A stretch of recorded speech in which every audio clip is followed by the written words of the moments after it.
చూశాను, సైకిల్ ఎక్కి రావటం అన్నీ కూడా చూశాను.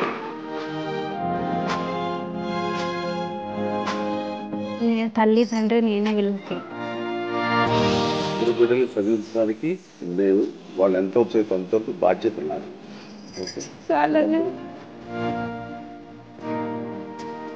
మీకోసం ఇంత కష్టపడుతున్న అమ్మని మంచి చదువుకుని మంచి ఉద్యోగాలు చేస్తే మీరు అమ్మని సుఖపెట్టచ్చు.